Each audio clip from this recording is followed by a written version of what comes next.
అదే RTV app వార్తల్ని క్షణాల్లో చదివే అవకాశం ఉంటుంది. ఒక న్యూస్ పేపర్, ఒక టెలివిజన్ ఛానల్ మీ చేతుల్లో ఎప్పుడూ ఉంటాయి. కానీ మీరు చేస్తారు తప్పు ఏంటంటే సంవత్సరం 3 నెలలు అయింది. ఇప్పుడుకొచ్చి ఒక్కసారి కూడా మీరు అసెంబ్లీకి రాలేదు. ఫస్ట్ డే ప్రమాణ స్వీకారానికి వచ్చేటప్పుడు అక్కడి నుంచి రాలేదు. ఇది రాజ్యాంగం పద్ధతి కాదు. మనం రాజ్యాంగ పద్ధతిగా నడాలి, రాజ్యాంగం చెప్పినట్టు చేయాలి. ఈ పెద్దలు ఇచ్చిన సరినట్టు రూలింగ్. మీరు 11 మంది ఎలా గెలిచారండి? ప్రజలు ఓట్లు వేస్తే గెలిచారు. ఆ ప్రాంతాలకు సమస్యలు వస్తే అసెంబ్లీలో మాట్లాడతారు, మా తరపునే కదా మీకు ఓట్లు వేశారు. మరి మీరు ఎందుకు అసెంబ్లీకి రావట్లేదు? ఆ ఎమ్మెల్యేలు పాపం వచ్చి ఆ ప్రజా సమస్యలు, ఆ ప్రాంతంలో ఉన్న సమస్యలు చెప్పుకునే అవకాశం లేకుండా చేస్తారా? ఆ ప్రజలు ఎంత ఇబ్బంది పడుతున్నారండి? పోనీ ఇవన్నీ చెప్పావు, రోజు మా ప్రెస్లో మాట్లాడుతున్నాం. ఈ మాట్లాడిందితో ఈ అసెంబ్లీకి వచ్చి అసెంబ్లీలో మాట్లాడు. నేను నిన్ను ఆహ్వానిస్తాను. ఈ 18 నుంచి అసెంబ్లీ ఉంది. మళ్ళీ అసెంబ్లీ నుంచి 18 నుంచి పెట్టాను నేను. రా, అసెంబ్లీకి రా. ఈ 11 ఎమ్మెల్యేలు కలిసి రండి, మీ సమస్యలు మాట్లాడండి. ప్రభుత్వం చేస్తున్న విధానాల గురించి ఏం తప్పులు ఉంటే విమర్శించండి, సరిదిద్దుకోమని చెప్పండి. అసెంబ్లీలో మాట్లాడుతూ ఉన్నటువంటి ఉపయోగం ఏంటంటే అక్కడ మంత్రులు ఉంటారు, ముఖ్యమంత్రి ఉంటారు, డిప్యూటీ ముఖ్యమంత్రి ఉంటాడు, అధికారులు ఉంటారు. మీరు ఎప్పుడైతే అసెంబ్లీలో మాట్లాడతారో అసెంబ్లీ రికార్డ్ అవుతుంది. దానికి వెంటనే మంత్రి గారి సమాధానం చెప్పాలి. అసెంబ్లీలో ఉన్నది ఉన్నట్టు చెప్తాడు, లేకపోతే పరిశీలిస్తానండి, తప్పనిసరి చేస్తాను మంత్రి గారు సమాధానం చెప్తారు. మరి నువ్వు ధైర్యంగా అసెంబ్లీలో అడుగు పెట్టకుండా, నీ సమస్యలు చెప్పకుండా బయటని ప్రెస్ మీట్లు పెట్టి మాట్లాడితే ఎంతవరకు సభ అండి? ఒక వేదిక ఉంది మనకి, అఫీషియల్ వేదిక, రాజ్యాంగం మనకి ఇచ్చిన వేదిక అసెంబ్లీ. అసెంబ్లీలో మాట్లాడే దమ్ము లేదా నీకు?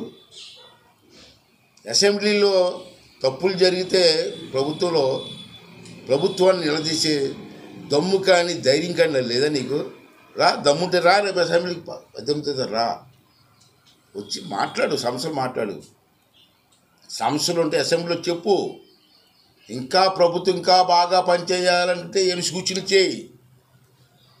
మంచి సూచనలు అయితే ఆ సూచనలు కూడా మేము పరిగణలోకి తీసుకుంటాం.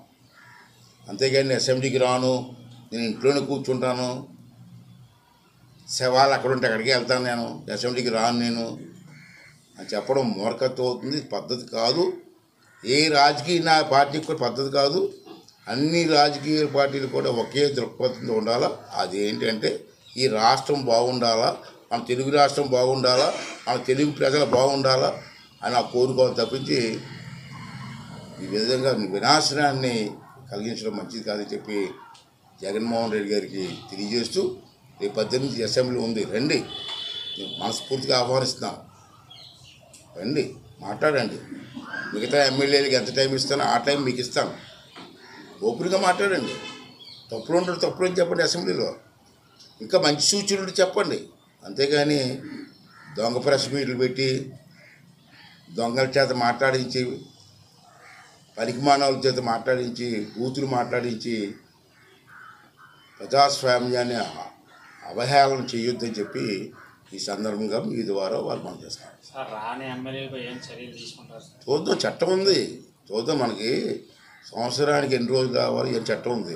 ఈ 18 తారీఖు 17 తారీఖు మీటింగ్ పెట్టుకొని దాన్ని చర్చిస్తాం. దాని ప్రకారం నేను ఏమంటానంటే, నువ్వు ఎమ్మెల్యేగా గెలిచిన తర్వాత ప్రమాణ స్వీకారం హౌస్లో చేసిన తర్వాత హౌస్కి రావడం నేరం అంటాను నేను. రెండోది ఏంటంటే, ఎమ్మెల్యేకి జీతాలు తీసుకుంటున్నారు కదా మీరు. అసెంబ్లీకి రాకుండా ప్రజా సమస్య చర్చించుకుంటా నెలకి జీతాలు తీసుకున్నారు, మనసు వస్తుంది. ఇవన్నీ వస్తాయి, రేపు అసెంబ్లీ తీసుకొస్తారు. ఇవన్నీ మాట్లాడిద్దాం, చర్చిద్దాం.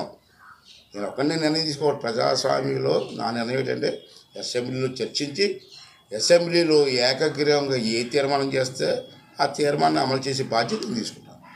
తెలుగులో న్యూస్ కి ఫాస్టెస్ట్ యాప్ ఇప్పుడు టోటల్లీ న్యూ అవతార్లో జస్ట్ 5 seconds లో కంప్లీట్ న్యూస్. సోషల్ మీడియాలో ట్రెండ్స్ కి one stop solution. Live TV app voice search option తో ఇప్పుడే డౌన్లోడ్ చేయండి లేదా అప్డేట్ అయిపోండి. యాప్ లింక్ డిస్క్రిప్షన్ లో ఉంది.